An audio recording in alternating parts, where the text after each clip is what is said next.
Chocozone is back, guys. Happy New Year to everybody. Normally, with the new year, there are some new things. We hope also this year, 2021, bring a lot of new things to try to cover the issues that 2020 brought to the human people. Talking about chocolate, for this first episode of 2021, we would like to present a new kind of chocolate that became quite famous in the world. This is the camel milk chocolate that is made in Dubai and that is made by Nassma. So, we wish you a good, relaxing, and interesting time with our new episode. Enjoy! Welcome back, guys. Um, in the world of chocolate, we have seen and we know that there are the three colors: the dark chocolate, the milk chocolate, and the white chocolate. We have in Italy a special chocolate like Gianduja, but this time I am proud to present that there is also another kind of chocolate, and it is the chocolate made with the camel milk. And I think that all the people that has been in Emirates, in Dubai, everywhere they have seen a big gold camel, and around this big camel they have seen you have seen for sure uh, a lot of chocolate bars. So here we are with the general manager, and with and here we are with Martin Van Almsik, and with Patrick Doe, that it is he is the sales manager. Hello guys, how are you? Welcome. Hi. Hi, how are you? How are you doing in Italy? Ha, we are good. At the end, we are good. This is a strange question in these very times, but we are fine. We have to keep on fighting for a few more months. Exactly. Yeah, but we will be back. It is only question a matter of time, and we will go on. Exactly. So, Martin, before of the presentation of this magic chocolate that you make, please tell me something about you, and what is your experience before to go in Dubai and to make this kind of special chocolate. Yeah. Yeah, I have a Dutch name, as you said, Van Almsik. It's a small village at the Dutch border. So I grew up in Cologne, which is the home of Stolberg, which a lot of people in the chocolate industry will have heard of. Very old German chocolate company, dates back to 1839. And during my studies, I got in touch with them and I started to work for Stolberg in 1993. They opened a magnificent chocolate museum. I would urge everybody who hasn't been there to go. Beautiful place right in the Rhine River. And yeah, this is where I learned my craft. I had a fantastic teacher, Josef Amel. He worked 60 years for Stolberg as the head of production. Unfortunately, he passed away a few years ago. He was Mhm. also here with us in Dubai, teaching our stuff here as well. So we owe him a lot. I personally owe him a lot. I learned what I know about chocolate from him. And you know how it is, it's passed on over generations. And at the same time, I married a girl from Sudan Uh-huh. um, about the same time, 1994. Mhm. And, she's from a camel country. And then a few years later, in 2004, yeah, this idea popped up when the government of Dubai opened the first camel farm, which would really make good quality milk. And, that was basically the beginning of our story to make the first chocolate with camel milk. So our concern was from the beginning rather more the milk than the cocoa part. We had a very Uh, good partner in the beginning, Manna from Austria. They would know anything about roasting the beans, which kind of beans, which would fit nicely to our camel milk powder. So I moved with the family here to Dubai in 2007. So we're here now for 13 years. 1 year later, we launched the product, October 2008. And yeah, it's been not an easy road. I can frankly say that there's no red carpets, not even for camel milk chocolate. But we've Yeah. come a long way, I would say. So your own personal experience and knowledge about chocolate when you were alone is something quite new. I mean, a few years. Yeah, 1993, I started to work in the chocolate industry. I mean, that's a few years, I would say. Okay. And yeah, but you never learn enough. You're still learning. Every day you learn. And I think that's also the beauty of our industry and of our craft. Okay. You can never sit back. There's so many different topics, so many fields that have to be covered, and to become an expert in all those fields is a challenge, which So keeps you. you tried a lot of different chocolate, I guess. So which is your favorite one? I mean, in the classic taste, dark, milk, and white, and there are also a few in the bean to bar chocolate movement. There are a few of, let's call it, more particular, more peculiar tastes. Which is your favorite? Also Yeah. on the new ones, of course, the camel milk. And something more?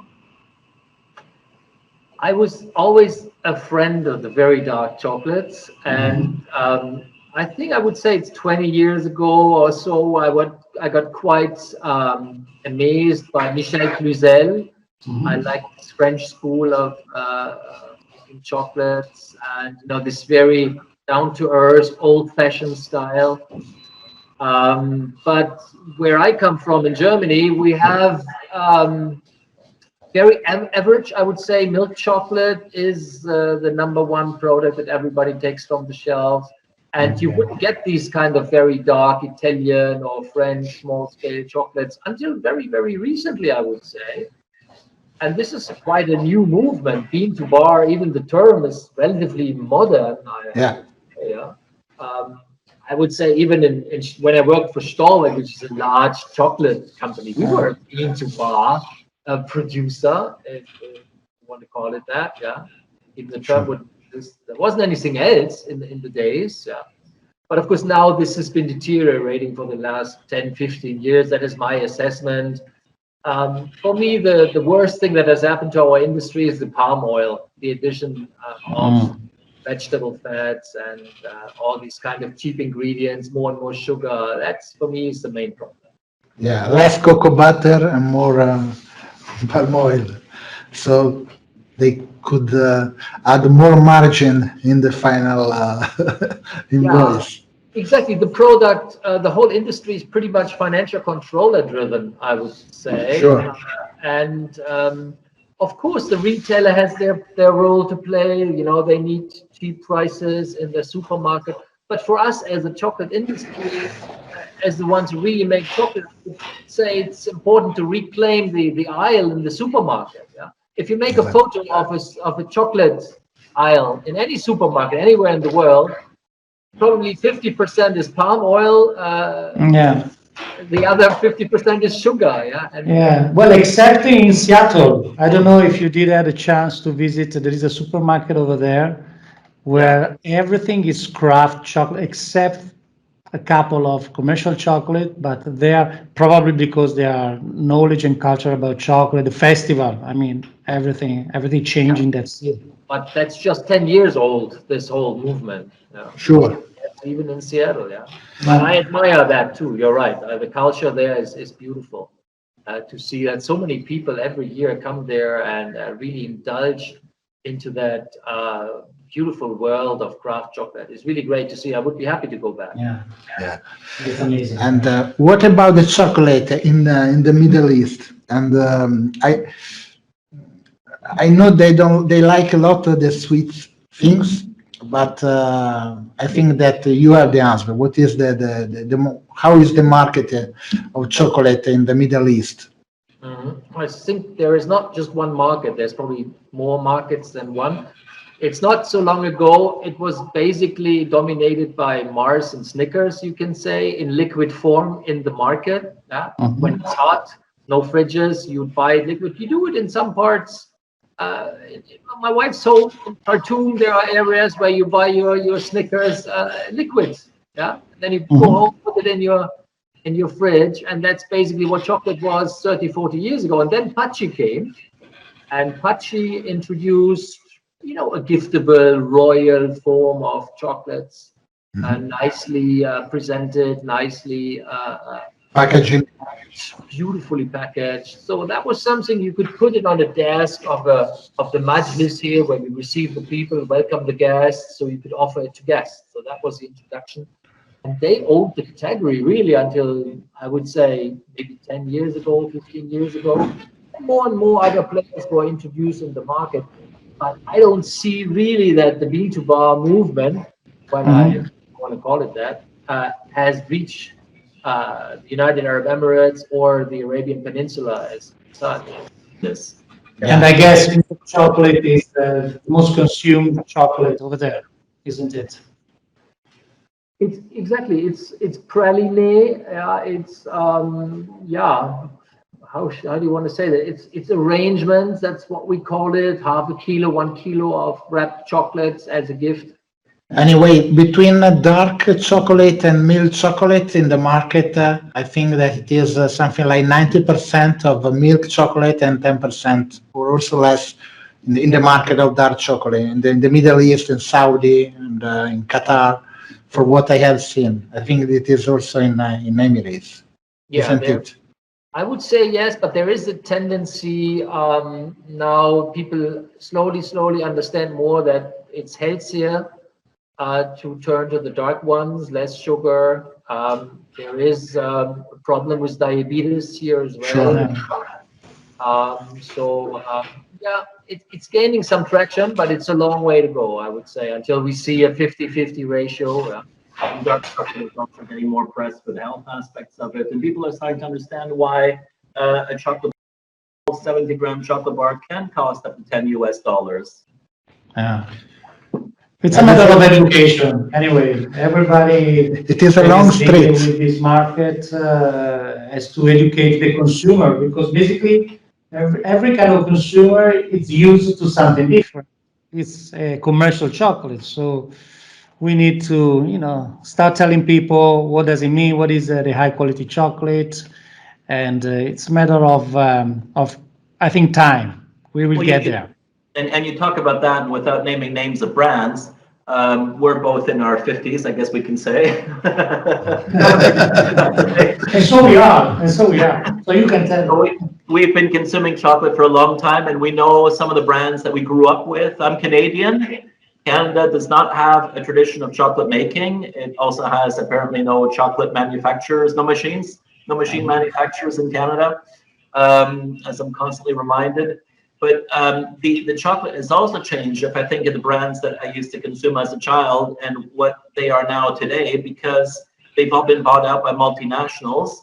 And as we mentioned before, cost factor, trying to reduce the cost as much as possible, putting more sugar, putting more palm oil. And I have to say, the chocolates that I used to have as a child today, they're completely different. They don't exist the same way. Now, here in the Middle East, one of the aspects that we have is that the majority of the population is young. We have, under 20s, under 25-year-old population, which is much higher percentage than any other country, for example, in Europe. And I think our studies and what we're seeing is that the younger people are becoming much more critical about packaging and ingredients, and they're picking up the bar and they're reading. They can still read. They still have the eyes to read. Good. And they do that, and they are critical. Yeah. Okay, can you share with us how long did it take and how you started this amazing project of getting a camel milk chocolate? Can you, if you can? I can write a book about that. Yeah, well, okay, just first chapter. Just the first chapter. It was basically, we saw in TV that a new camel farm has opened that undertook to produce a quality milk. And at the same time, our friend Georg Hochleitner produced already sheep milk chocolate in Austria.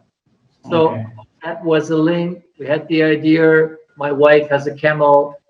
background, if you like. Yeah, she worked with me with Stolberg, so also Okay. a chocolate couple, with an Oriental touch. I was in Dubai first in 1990, so a long time ago. So we could develop an imagination for how that could look like. And Okay. yeah, we got in touch with the people down here. You have to give them credit. They immediately understood the opportunity. You know what? Basically, for us, it sounds always a little bit crazy, camel milk in Europe. Yeah. Huh? But here, it's not crazy at all. It's in our supermarket. I mean, I drink it every day. I It's see. It's been challenging, I guess, to find the right balance in the recipe, or yeah. maybe some.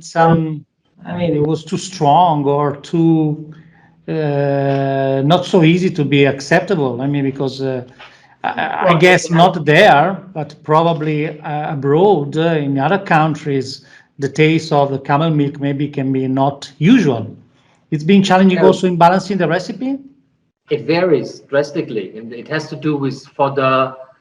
Also with hygiene, there was a lot of adjustments we had to do in the beginning. Yeah, fat content varies between winter and summer. All those things we don't know Okay. from normal cow milk farming because we have an experience of 150 years or more. With camels, that is basically not there. It's just raw camel milk that was available, which we cannot use as Okay. chocologists. Yeah? So we had the first farm here, Camelicious. They made a great milk. The milk is slightly salty in a nice way. Yeah? It's very bright because it has a very low fat content, which makes it difficult for chocolate makers. Fat is something positive. It's good.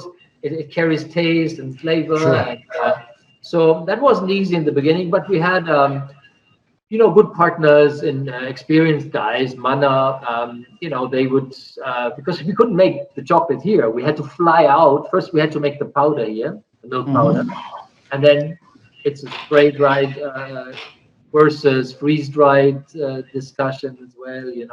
And then we flew the milk powder out to Vienna. Imagine, yeah, on a special permit because the European Union didn't know camel milk, never heard of it. So yeah, that was tricky. And but the guys from Mana, they consulted us nicely about what kind of cocoa beans to take to keep the flavor of the milk dominant. And that was our challenge. We wanted people to experience the difference, the different flavor, the taste, different mouthfeel of the camel milk. Because if it's low in fat, it means in the chocolate you don't have the fat, the milk fat left behind. Yeah, Exactly. Yeah. which is quite nice actually, together with the saltiness, the natural saltiness of the camel milk. There are plenty of other chocolate makers that add fleur de sel into their recipes. We don't need to do that because the salt is already. Exactly. This was my question. You normally use salt, to enhance some flavors on the chocolate. Did you find that in some way the camel milk enhanced the cocoa flavors you were using? I mean, you had to mix it with, I don't know, a particular origin worked better than other because the milk could enhance also the flavor of the cocoa, or Yeah, we had that. Actually, we used different beans, for instance, from Guatemala or Tanzania. Once we bought beautiful beans from Simran, the Coco Camili, and it was very, very like. And we found that even in our chocolate, that the milk chocolate tastes like almost like strawberries. Yeah. okay. So yeah, there is an enhancing factor, but I would say our standard range doesn't work with every uh, location, with every flavor profile. So we have to be very careful. The same is true for even the white chocolate. If you use 36% camel milk powder, as we do chocolate, this is it. We have the pistachios as well in it. We have plenty of pistachios in it. Wow. Why is that? If you buy any pistachio bar, you find very few pistachios because pistachios are expensive. You know what's expensive in our chocolate? The milk. Milk powder is $60 a kilo. Oh, wow. Wow. So when nobody looks, we always throw a few pistachio extra in. So, we need In- less In Europe, it's not the same. Camel milk at $60 a kilo, that's about 18, 20, 25 times more than cow milk. Cow milk is around 2, 3, $4 a kilo, depending on the fat content, quality, and provenance. There's a reason behind that as well. The camels only give about 6, 7 liters a day. So it's a lot less than dairy cattle, which are normally in the range of 35, 40, 50, and can be pushed up to 80 in some instances. Yeah.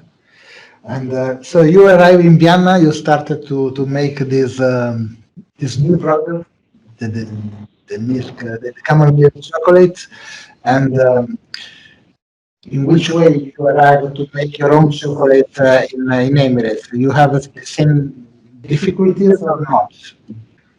To make, no, I wouldn't say we have problems to make it. Sometimes it works, how it is with a craft. Sometimes it works better than other times. But we have a great team. We have really fantastic people. Suresh Kumar, which you met as well. He was with you. Fantastic guys, who know their craft, and they always find a solution. Yeah, and this is what makes it great to work in that field. Yeah, and it gives you a certain confidence after a while. Whatever problem comes up, we'll fix it. That's what we're here for, and it's good fun too. Even if it's 50 degrees outside. We're making chocolate. For this, I was asking because the milk need the conservation. Then the chocolate, so a lot of troubles that you could find, and also the knowledge to make chocolate. In Emirates, I know that the people often changing. So you have a lot of people that come to work for a few years and go away. So it is not so easy to find people and keep there, to stay there, to learn and to grow with you. And so for this, I was asking if it could be more difficult. Anyway, the difficulties you find to export this kind of product, I think. I remember in Europe, it was so difficult to import in the beginning this chocolate, isn't it? Absolutely. No, it wasn't just the chocolate to get the powder in, because we couldn't make the chocolate here, Exactly. So, we had interim permits, just 5 tons of powder, 6 tons of powder, get the chocolate mass down here, that wasn't easy at all. But then it took us, I think, 5 years before the European Union accepted the sheer fact and added camel milk on the list of dairy products that were potentially out there. By the way, together with buffalo milk, which was also added to the list in 2013. And then I think it was another year later or so when the UAE was also added on the EU list of positive list of countries who are allowed to export dairy products into the European Union. It's not many countries actually who are permitted to do that. United States, Canada, I think is on the list. New Zealand, of course. Australia, Serbia is there, Uruguay, and for the UAE that was a big success to be on that list. So that solved our problems, but it was a long, hard fight with many people involved here, from the Ministry of Environment and Water here in the UAE down over the municipality, a lot of EU consultants, Camelicious team from Emirates Industry, ourselves, the ZVRL was involved, our laboratory here. So it was not easy, I can tell you that, and it was distracting a lot of energy away from introducing a new chocolate to the world and producing it and wrapping and so on. But your products are you divide it for the different market, or you just want to use the same shape, the same camel milk feature, and go all over the world presenting and selling your product, or you had to adjust your production or your product for different markets? No, How we is your wouldn't do that. attitude? Look, what we do is we introduce a completely new category to the chocolate world. So we defined it and we say, look, this is camel milk chocolate.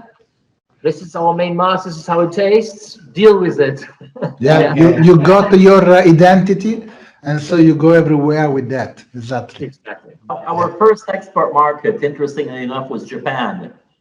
Now, Well, cool. if you know the Japanese market, they're very precise consumers. They know exactly what they want. The Absolutely. packaging, everything has to be perfect.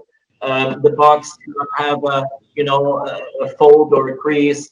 So I think if you manage to go to When Japan, have success in Japan, then it's quite easy to conquer the rest of the world. Yeah, yeah, it's a country where food is a very important. In the very high quality food. It's like to enter Italy, for example. Food is culturally recognized as being a big part of our knowledge and Correct. culture. Correct, and that's also what's interesting about Nassma is that our main consumer is not the local, it's not the Arab here based locally, but rather our biggest consumer group are the Chinese at the moment. Oh, really? They are representing 14% of our sales in the airports. The reason being that the Chinese, there's a lot of giftability, gifting culture. They're attracted to the camel milk. There's been studies in China about the efficacy of camel milk, the health aspects of the milk, and the novelty. And I think also the Chinese, the Asian consumer in general, has a very developed palate. They know how to taste something, certainly much more than Canadians and Americans. They can detect the fine differences and they're intrigued. So if you take Japan, Taiwan, Korea, and China, you'd have about a third of our sales going to these countries alone. What do you make over the chocolate bars and the wonderful shape, very famous, like I said in the beginning of the camel? What are the production that you make with the camel milk chocolate? We are, in fact, producing 3 different product groups. Besides the bars, we're also doing hollow figures. I believe we're the only ones in the Middle East who are doing hollow figures. We introduced that category really, and we have to explain it.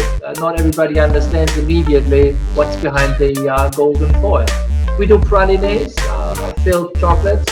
That, for instance, is an Arabic coffee cream. We don't just do coffee. We always having an oriental touch, if you will. So that has cardamom inside, gives a little bit feeling of oriental coffee approach. We want to be different in that respect. We want to represent Dubai on an international stage. We love the fact that together with Mirzam, who's another maker from Dubai, we go now on fairs and we have the UAE flag there. You know? Not just France anymore, Austria, Italy, and Germany and England. It's a variety of different countries. So we represent that also in the form of the taste, the ingredients, the approach. Well, famous in the Emirates and also in the Middle East Peninsula is also the dates. Do you make also some product with dates or not? Yeah, that was very recently. We had always dates in our bars, dried, small, 4mm piece, also quite nice. This is our new brand. It's called Samha, meaning beautiful, and that is not chocolate as such. It is really an own category, delicatessen. It's chocolate coated dates, filled with pistachio, roasted pistachio. Beautiful product here. It's also a nice gift, and it's not as, how should I say, super luxury product like our. So explain me. You take the date, you open, you put inside a little bit of pistachio, and then you close and you cover with chocolate. Exactly. With one of your nice enrovers. Yeah, I know this. But it is a production that maybe in Europe it is difficult to do because you need a lot of people that they have to. It is a lot of because of labor cost. Yeah. Yeah. Look, Umberto mentioned before. Sometimes here people come only for 3-4 years. We don't experience that. We have a little family here. We stick together. Sure. Very few people left us in the history of. In fact, most of our staff are what we call pioneers. So pioneer meaning that they've been with us since the start, and then we've added to that. It's a big family. We train people. We make them chocolatiers, but then they stay with us. And it's a nice little gang we are, and so we can together afford making these nice little. It's quite a nice product. Bon appetit. Well, I know, I just tried. But it's really the date is very powerful, sure. and it's something which is not really discovered by the rest of the world, Europe, States. It will come there, I'm pretty Yeah. sure. Now, it's a marvelous product, very healthy, natural sweetness. So your chocolate can be, in fact, without sugar. Yeah. Yeah. Okay. We have customers here in the UAE who request their products without sugar, without any sugar. Yeah. Just a little question. Where are the dates are coming from? From Emirates or from Saudi? From They don't Emirates. come from here. Yeah. They're Cool. called khalas, Uh-huh. the name of the dates, and they grow in the vicinity. Yeah. I understand.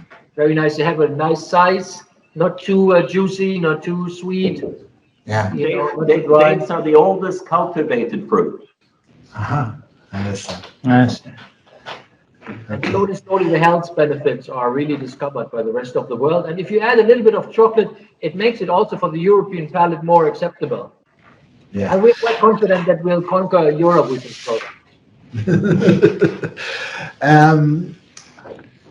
When we finish our podcast, normally we do a big question to our guest. And the question is, how do you see your company, and in this case, the camel milk chocolate in 2030, so in 10 years?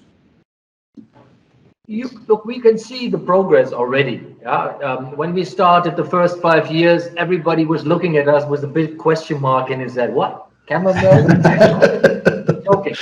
Now, this has changed now. I would say when we turn 10 or so, people would say, oh, yeah, and Nassma, I've tried that. Yeah, quite nice chocolate. Yeah. So this is what we'd like to spread the message. We'd like to see ourselves on the global stage in international fine retailers and make us really a premium chocolate known to the people, established in the premium sector. I think in a good way to that. Also, we like to travel, like to visit our chocolates in different countries, as you know. We like to Yeah. see where the chocolate ends up, and most of the chocolate brands that you'll know from Europe are 130, 140, 150 years old, and ours is 12 years old.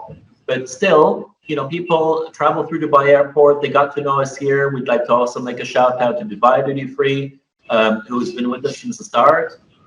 Dubai Airport is the world's biggest, 90 million passengers a year. People connecting through Dubai, taking a gift from Dubai, not necessarily being in the Emirates, but flying through. And that's how it became popular.